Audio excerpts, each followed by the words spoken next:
안녕하세요. 이번 시간은 전산세무 1급 출제 예상 100회를 해보도록 하겠습니다. 자, 그래서 99회 잠깐 살펴보면요. 자, 99회 같은 경우는 과거와 조금 다르게, 그러니까 아마 97회 정도부터 다시 제가 봤을 때는요. 97회나 98회부터 다시 출제 분들이 바뀌었어요. 출제하시는 분들이 바뀐 것 같아요. 그래서 보면은 기본적인 개념에 얼마 정도 우리가 충실히 공부하고 있느냐에 대한 것들을 많이 물어보고 있습니다. 예를 들면은 자, 보수주의 같은 것도 기본적인 개념인데 우리가 보통 시험에는 안 나오거든요. 근데 그런 것들을 물어봤고요.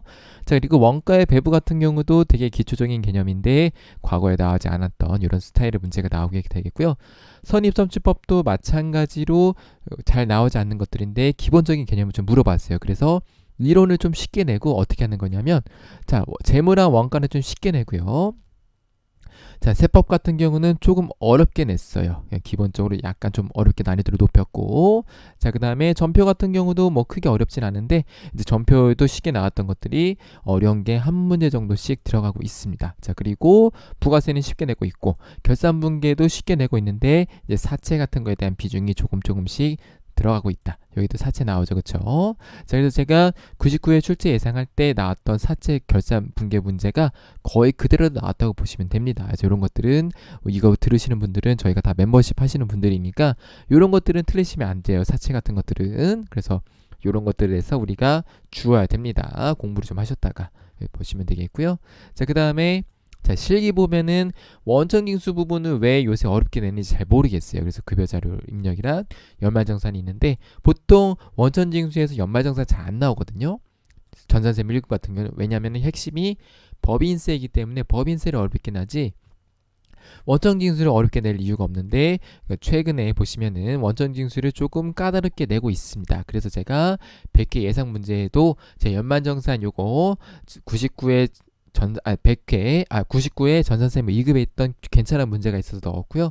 그 다음에 부가세 같은 경우도 되게 기본적인데 전체 개념에 다 들어가 있는 문제가 있습니다. 그래서 그 문제를 제가 99회에서 발췌해서 부가가치세 확정신고도 넣었기 때문에 요 두 문제를 가지고 우리가 기본적인 개념을 다지면서 복습을 해주시면 되겠습니다. 자, 그래서 99회는 그렇게 보시면 돼요. 그래서 기본적으로 자, 재무랑 원가는 쉽게 내는데 세법에서 약간 난이도를 높였고 전표에서 한 문제 정도 좀 난이도를 높였고 그 다음에 원천징수 조금 어렵게 냈고 법인세는 평이하죠, 그렇죠? 법인세는 뭐 맨날 나오던 거 나왔습니다. 그래서 법인세는 크게 어렵지 않을 수 있는데 아마 여기 중에서 어려웠던 거는 퇴직연금 같은 것들. 그래서 퇴직연금은 정 부담이 되시면 그냥 건너뛰세요. 퇴직연금은 어렵기 때문에 제가 퇴직연금 어렵다고 말씀을 드렸었고 재고자산도 충분히 공부가 안 되면 어려울 수 있고요. 그 다음에 대손 이렇게 세 개가 어려울 수 있다라고 말씀을 드렸기 때문에 그 세 개는 웬만하면 동시에 안 나오거든요. 그래서 퇴출 그리고 재고자산 그리고 대손 같은 경우는 다 그냥 포기하시고 넘어가셔도 돼요. 정 어려우시면 넘어가셔도 우리가 합격하는 데는 크게 문제가 없겠다라고 보시면 되겠고요. 자, 100회 한번 보겠습니다. 자, 일단은 100개 같은 경우도 최근 트렌드 98랑 99에 있는 최근 트렌드를 반영하려고 노력을 했고요. 제가 항상 말씀을 드리지만 제가 출제 예상에 전산세무 2급이랑 전산회계 1급 문제를 많이 넣었는데 혹시나 공부를 안 하실까봐 제가 넣었고요.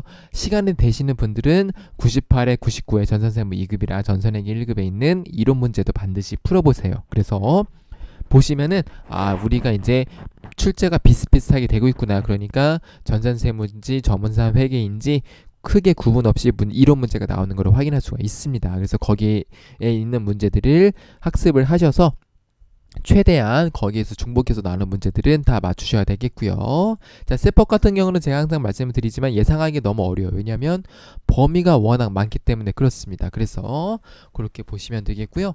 자, 얘는 제가 그래서 뭐 크게 99에 비해서 수정한 건 없습니다. 그래서 한번 문제를 복습해서 풀어보시면 되겠고요. 여기 있는 것들은 제가 넣어놨으니까 공사 수익 같은 경우는 나올 때가 됐기 때문에 체크하시면 되겠고요. 자, 그리고 선입선출법 총평균법은 자, 여기에서 이런 문제가 나와서 계산 문제가 나올까봐 제가 계산을 한번 같이 넣는 문제를 넣어봤습니다. 그렇게 하시면 되겠고요. 자, 그리고 표준원가 같은 경우는 요새 잘 나오지 않는 추세이기 때문에 제 생각에는 과감하게 표준원가는 포기를 하셔도 될 것 같습니다. 계산하는 거 있죠. 그래서 계산하는 것들은 좀 내용이 어려우니까요. 과감하게 포기하시고 그냥 기본적인 나머지 나머지 원가의 개념들을 위주로 공부를 하시면 좋을 것 같습니다. 자, 전표 같은 경우도 좀 어려울 수 있기 때문에 제가 요거 사업상 증여에 대한 거 하나 넣었고요. 배당하는 것도 나올 수가 있기 때문에 여기 현물 투자 나왔죠? 그래서 배당이 나올 수가 있기 때문에 현금 배당, 주식 배당 차이 뭔지 기억나셔야 되겠고요. 그 중에 제가 현금 배당을 넣어봤습니다. 자, 그리고 사업상 증여 확인하시면 되겠고요. 자, 그 다음에 부가세 같은 경우 제가 아까 종합 문제 있었죠? 요거 풀어보시고요. 자, 그 다음에 결산분계는 뭐 어려운 거 없으니까요. 그냥 기출문제 정도만 풀 줄 알면은 결산분계는 웬만하면 다 푸실 수 있을 겁니다. 그렇게 보시면 되겠고요. 자, 법인세가 문제인데요. 제가 법인세는 최근에 안 나왔던 문제를 좀 위주로 넣어봤어요. 그래서 법인세는 기본적으로 자주 나오는 것들, 뭐 수익금액 이런 거 있죠? 수익금액 조정 명세서라든가 감가상각 같은 것들은 기본적으로 하실 수 있어야 되겠고요. 자, 그 다음에 거기에 플러스로 제가 업무 수용자 다시 한번 넣어봤습니다. 그리고 외화자산, 평가자손익 넣어봤고요. 재고자산 충분히 나올 때가 됐습니다. 재고자산은 좀 반복해서 학습하시면 좋을 것 같고요.